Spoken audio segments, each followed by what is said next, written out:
folks who get excited about that kind of stuff. Uh, let's get going. It's President's Day today. Some folks have off, some folks don't have off. But what we're going to start with is high school sports. I want to thank Northwood for giving me a Northwood hat.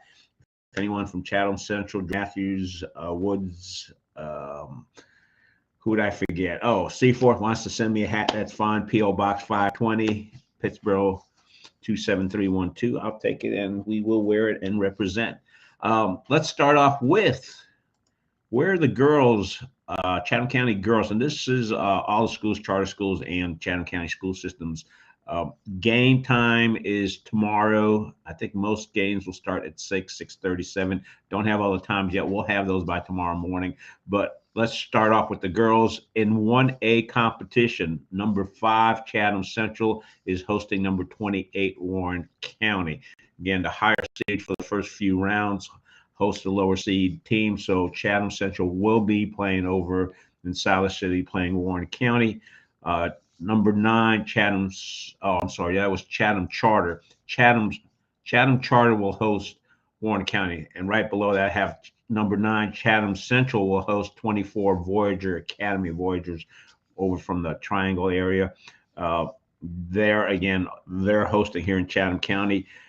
Woods Charter School is heading over to South Side. It's going to be number 17 against number 16. So that should be a close game. Unfortunately, the winner of that game will probably be number 1 and number 2 seed the following round. And 2A competition, number 9, Seaforth will host number 24, Kingston. So that's the girls team. And in 3A competition, the Northwood girls, which are seeded number 2, will host number 31, Swansboro, and that is tomorrow. For those who are interested in going, here's the information. Tickets are sold by the host school for every early round games, and they are $7 for single game sites and $8 for sites hosting 2 games that night. So I suspect the Northwood games will run you $8. Seaforth, Chatham Central, Chatham Charter will run you $7 if you're interested in going out there. It's worthwhile. The kids, look, if you get into the playoffs, you've done something right and you've earned it. So let's go out there and support the women's basketball teams.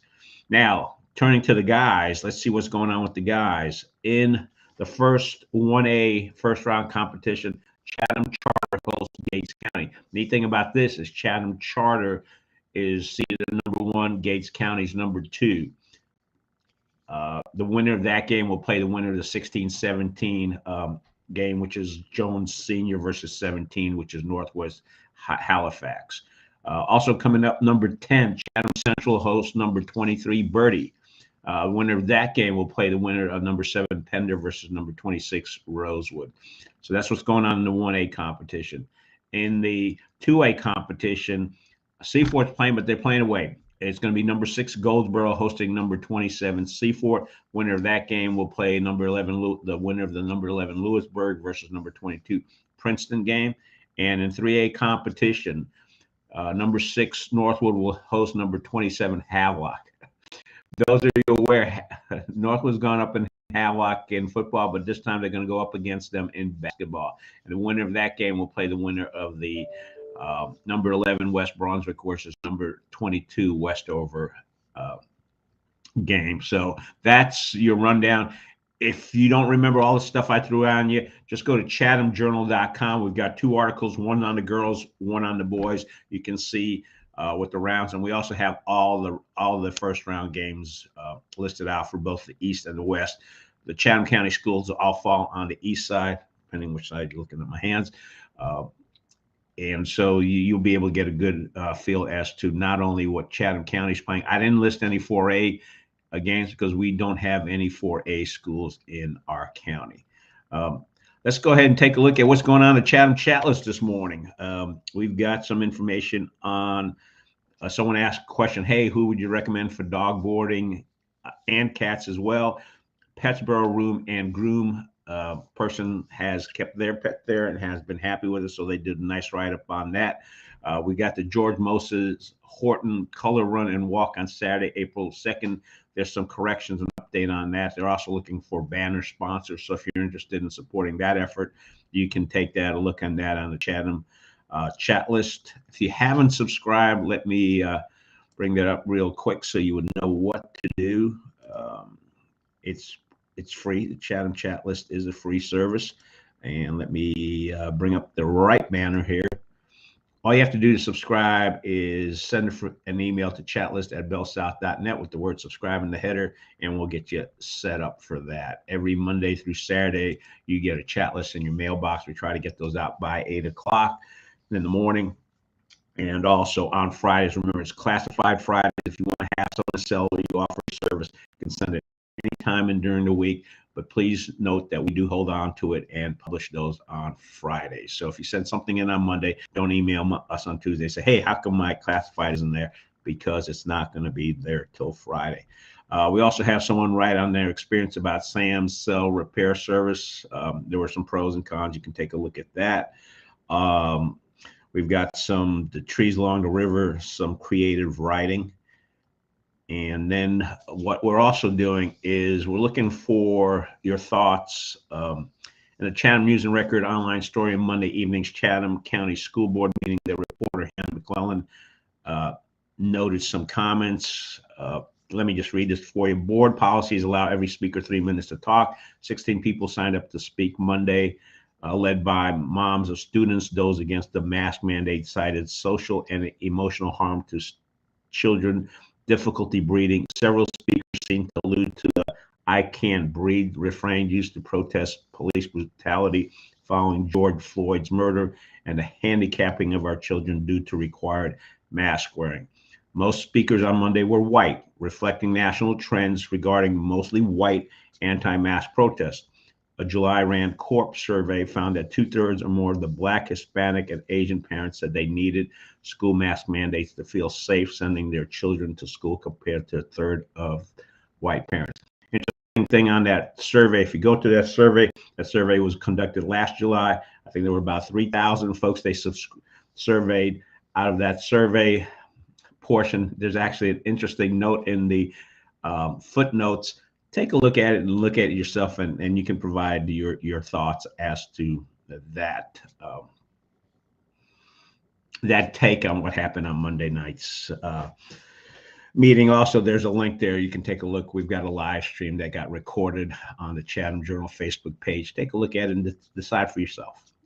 Not saying one or the other, just take a look. And also, should Chatham County schools make masking optional? Again, building on what we were talking about Monday's meeting, you can stop by and take the survey at the chathamjournal.com website. We got the story up there, and there's a link to the survey, and that survey will run through Monday. It's very possible that Chatham County School Board will have a meeting before the regularly scheduled meeting next March. Also notice on the Chatham Journal Facebook page, someone had already posted that the other paper had noted that as of update, yes, it's time for optional masking, 89%. No, keep masking mandates for school in place now, 11%. I'm sure those percentages will change, but the trend does seem to be, hey, it's time to move on and get back to normal. I have a discussion about that. Just take a look at it. Also, middle school tournament finished up on Friday. I had the opportunity to load up. You can find pictures on the Chatham Journal newspaper Facebook page. Just search there. We also were able to get up videos that we shot of the third and fourth quarter of the Horton versus Moncure girls basketball championship and the Horton versus Pollard boys basketball championship. Those are on Facebook, not on Facebook, on our YouTube channel. They're broken down by quarter. You can take a look at it. If you've got family and friends who have kids playing, it's worthwhile. Share with the folks. It was a pleasure to record the video. It was a pleasure to take pictures. It was a fun event. A lot of people on the championship games on Friday night. The gym was packed. After the first game, they had to move folks out. Second game, they moved folks in. There were a bunch of people waiting to get in from Pollard. And then they announced, could you kind of squeeze closer together to be able to get everybody into the gym? So it was a fun time. If you never have an opportunity to cover attend a middle school tournament game, it's worthwhile to do that. Also on the Chatham Chatlist page, we did collect some comments or feedback on McClellan's attempt to smear concerned Chatham moms. And that's interesting. Again, you can go take a look at that. Also, want to let folks know that apparently there's a Pittsburgh Run Club, 5 p.m. every Tuesday at the House of Hops. It's 3 to 5 miles road trail options. That information is on the Chatham Chatlist Facebook page, folks. It's a great Monday. The weather, might as well enjoy it. It's going to warm up a little bit, but apparently we're going to have rain coming in Wednesday and Thursday, and I think it's supposed to start Tuesday night. Stay dry, have fun. Maybe we'll see you at one of the high school tournament games. But Chatham County, enjoy life. Thank you very much for watching, and we'll see you tomorrow morning.